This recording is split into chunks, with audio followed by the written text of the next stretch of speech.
Hey guys, it's Celine. It's Wednesday, the 12th of July.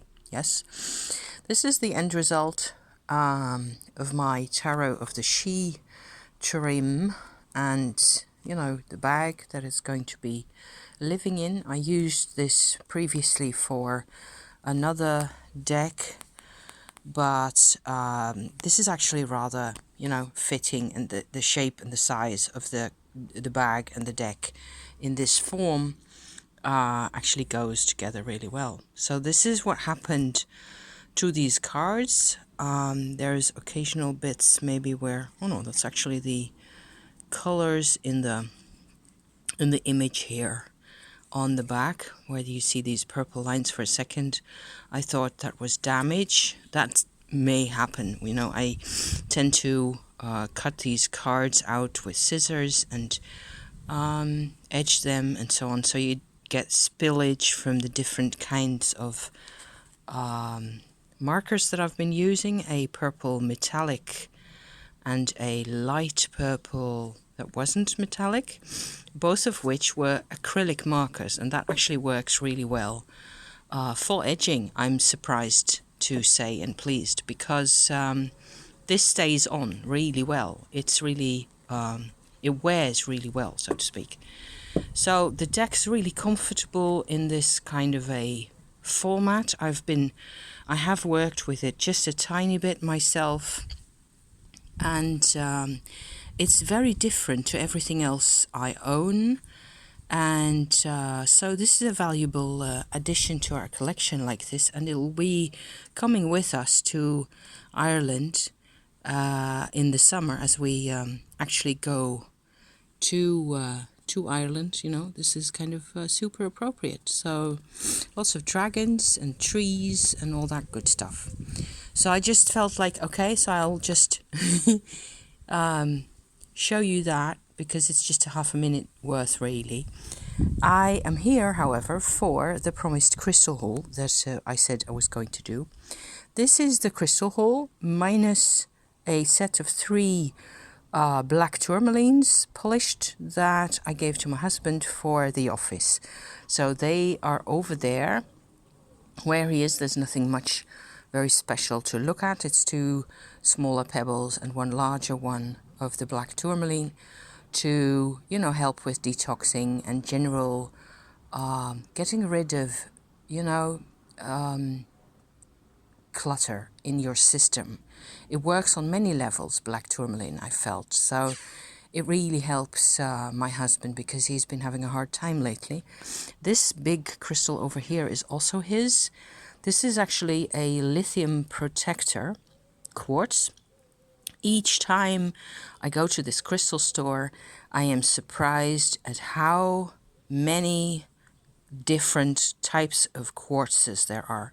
So this blackish, dark grayish type of layer on the outside, I assume is the lithium sort of deposit on the outside of the crystal. The red is also hematite, which accounts for the protector part of the name. There's bits of red everywhere, actually. It's a really pretty looking crystal. They had hundreds of these, and they were really affordable.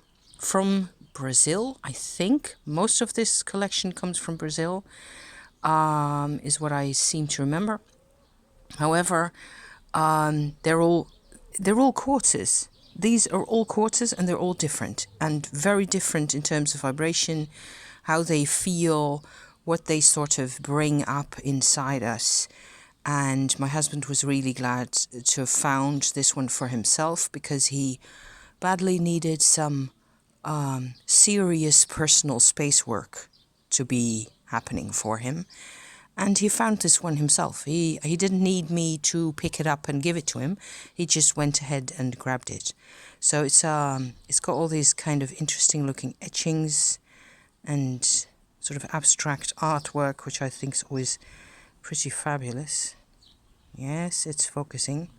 So that's this one, lithium protector quartz, lithium shaman protector, things like that. That's tends to be the name, and a little baggie for it to I actually sort of got my husband to sit on the edge of his bed in the evening for 5 minutes with this crystal. And so far, he's managed to do it twice, 2 evenings in a row, because he notices by now that it's actually helping. And boy, a lot of unprocessed trauma. And they give us in the description to this particular stone, they also gave us, and it's all in Dutch, so I won't even link it because most of my people don't need that kind of thing.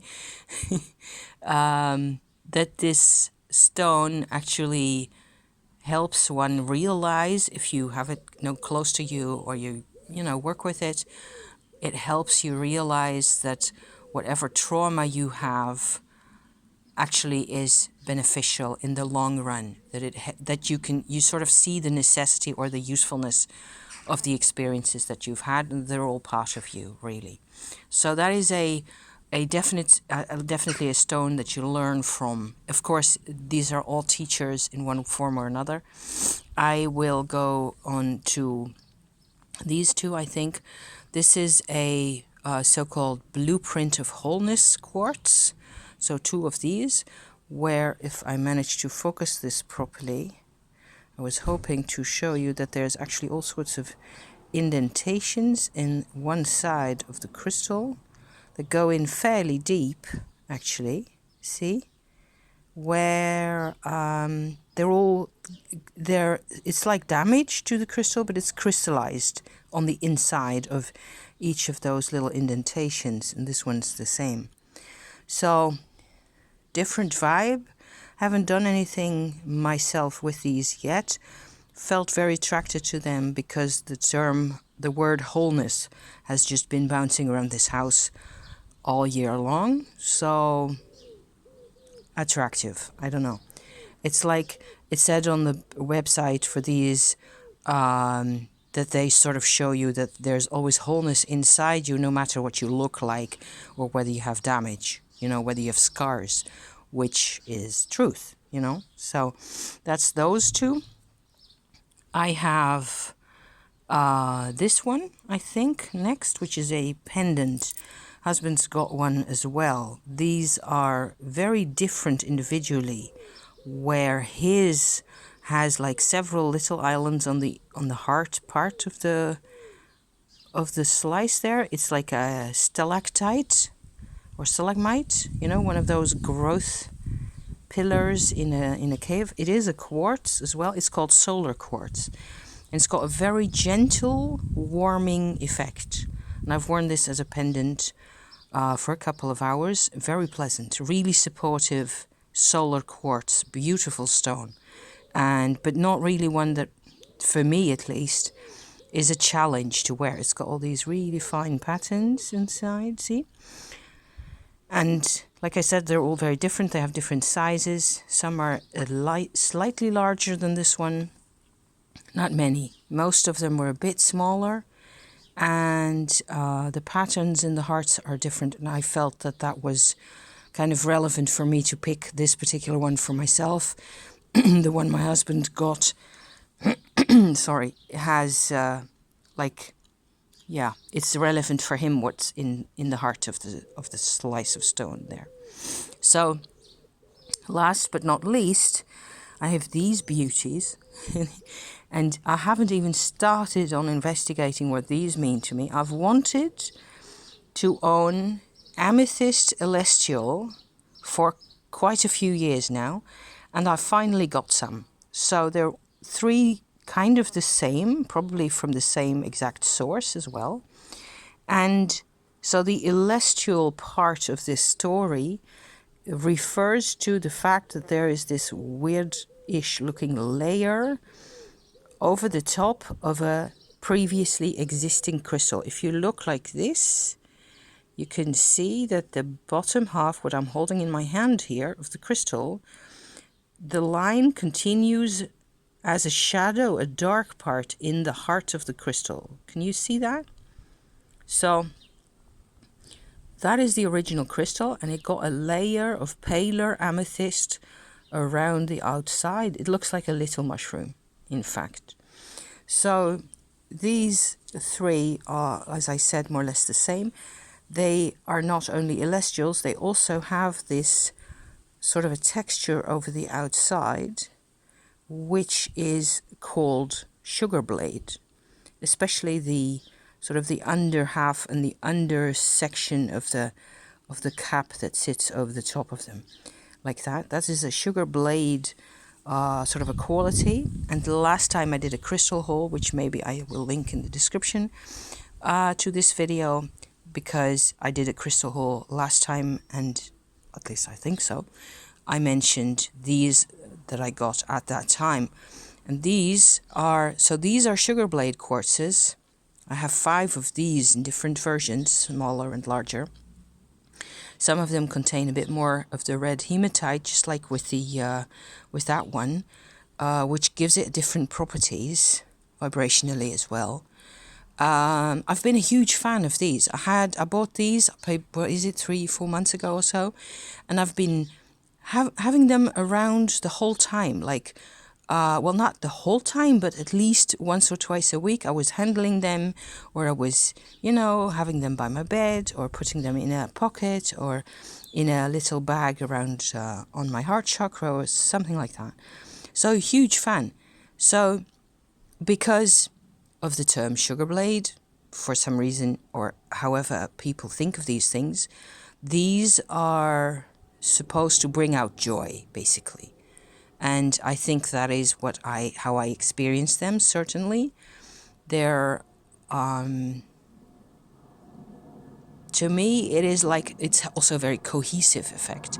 So it brings integration, but in a very happy sort of a focus on your positive inner nature, if you like, kind of a thing going on. Whereas, so the sugar bladey business is really the exterior, which is like it looks like it has been, dipped in lemonade and then in sugar. So that sticks to the surface on the outside, kind of thing. And these amethysts have that same property. And as I handle, them alternately, I immediately pick up on sort of the amethyst nature of these. But, well, for me personally, amethyst is always a bit of a iffy. I mean, I love them. I think they're gorgeous, and the color is just, it is just blazing beautiful. But my mum was really fond of amethyst, and she's been, she wore them all my life. I have seen her with amethyst and handling them and so on and so forth. And she was a very sad person in many ways.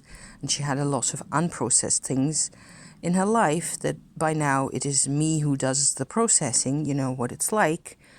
And so I tend to have a bit of resistance around amethyst, and at the same time I have a huge collection of them, which is kind of telling, because I also miss my mum, yeah, of course.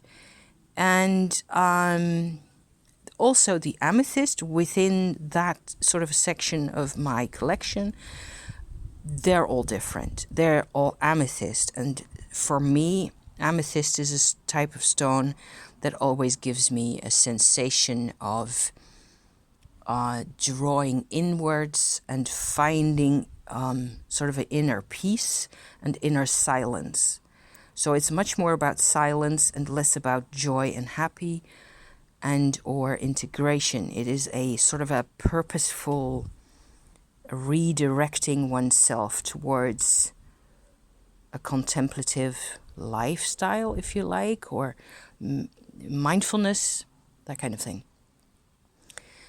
However, in the case of these three, it is definitely combined in with the sort of a joyful effect of the sugar blade layer on the outside. So I have worn one of these, I think the bigger one, on my heart chakra for a while, also together with that one for a couple of hours, where there was a period where it was only this one, and there was a period where I had both of these together, the solar quartz and the amethyst celestial, and it was a grand combination. It was beautiful. It's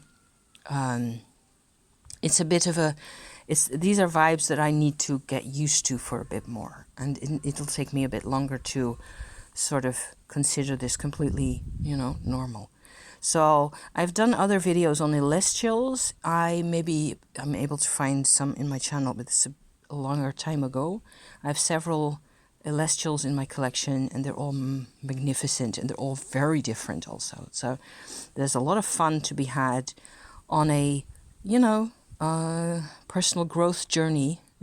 I think celestials are very helpful. So yeah, so all quartzes except for the tourmaline, which isn't here. This is the hole. This is our teeny tiny crystal hole, you guys. So I'm signing off again. I'm gonna have my tea. Thank you for watching, and I'll see you next time. Okay, ciao for now.